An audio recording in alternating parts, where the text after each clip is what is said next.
ଆପଣମାନେ ସମସ୍ତେ ଜାଣିଛନ୍ତି ଯେ ଆଗକୁ ସାଧାରଣ ନିର୍ବାଚନ ଘୋଷଣା ହେବାକୁ ଯାଉଛି। ସେଥିପାଇଁ କେନ୍ଦ୍ର ସରକାରଙ୍କ ତରଫରୁ କର୍ମଚାରୀ ଏବଂ ମହିଳାମାନଙ୍କ ପାଇଁ ବହୁତ ବଡ଼ ଗୋଟିଏ ଘୋଷଣା କରାଯାଇଛି, ଯାହାଦ୍ୱାରା ଦେଶର ମହିଳାମାନେ ଏବଂ କର୍ମଚାରୀମାନେ ଉପକୃତ ହୋଇପାରିବେ। ତେବେ କେନ୍ଦ୍ର ସରକାରଙ୍କ ତରଫରୁ ମହିଳାମାନଙ୍କ ପାଇଁ ଏବଂ କର୍ମଚାରୀମାନଙ୍କ ପାଇଁ କ'ଣ ବଡ଼ ଘୋଷଣା କରାଯାଇଛି, ଏହି ଭିଡ଼ିଓ ମାଧ୍ୟମରେ ଆପଣମାନେ ପୁରା ଡିଟେଲ୍ ଜାଣିପାରିବେ। ସେଥିପାଇଁ ଭିଡ଼ିଓଟିକୁ ଶେଷ ପର୍ଯ୍ୟନ୍ତ ଦେଖନ୍ତୁ। ତା ପୂର୍ବରୁ ଭିଡ଼ିଓକୁ ଗୋଟେ ଲାଇକ୍ କରିଦିଅନ୍ତୁ ଏବଂ ଯେଉଁମାନେ ମୋ ଚ୍ୟାନେଲକୁ ନୂଆ ଆସିଥିବେ ଚ୍ୟାନେଲକୁ ସବସ୍କ୍ରାଇବ୍ କରି ପାଖରେ ଥିବା ବେଲ୍ ଆଇକନ୍କୁ କ୍ଲିକ୍ କରିକି ଅଲ୍ ନୋଟିଫିକେସନ୍ ଅନ୍ କରିଦିଅନ୍ତୁ।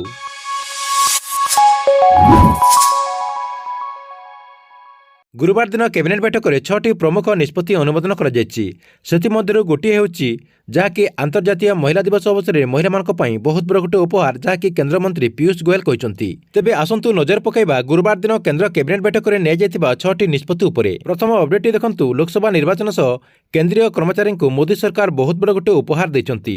ପ୍ରଧାନମନ୍ତ୍ରୀ ନରେନ୍ଦ୍ର ମୋଦିଙ୍କ ଅଧ୍ୟକ୍ଷତାରେ ଅନୁଷ୍ଠିତ କ୍ୟାବିନେଟ୍ ବୈଠକରେ ଅନେକ ନିଷ୍ପତ୍ତି ନିଆଯାଇଛି। ଏଥିରେ କେନ୍ଦ୍ର ସରକାରୀ କର୍ମଚାରୀଙ୍କ ମହଙ୍ଗା ଭତ୍ତା 4% ବୃଦ୍ଧି ଘୋଷଣା କରାଯାଇଛି।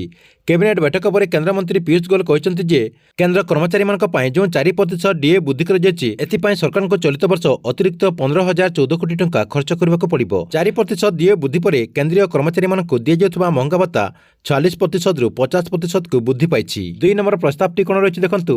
ପ୍ରଧାନମନ୍ତ୍ରୀ ଉଜ୍ଜ୍ୱଳା ଯୋଜନାର ଉପଲବ୍ଧ ସବସିଡି 1 ବର୍ଷ ପାଇଁ ବୃଦ୍ଧି କରାଯାଇଛି।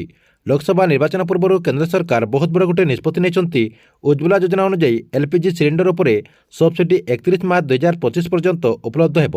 କେନ୍ଦ୍ରମନ୍ତ୍ରୀ ପୀୟୁଷ ଗୋୟଲ କହିଛନ୍ତି ଯେ ସବସିଡି ବୃଦ୍ଧି ପାଇଁ କ୍ୟାବିନେଟ୍ ବୈଠକରେ ନିଷ୍ପତ୍ତି ନିଆଯାଇଛି।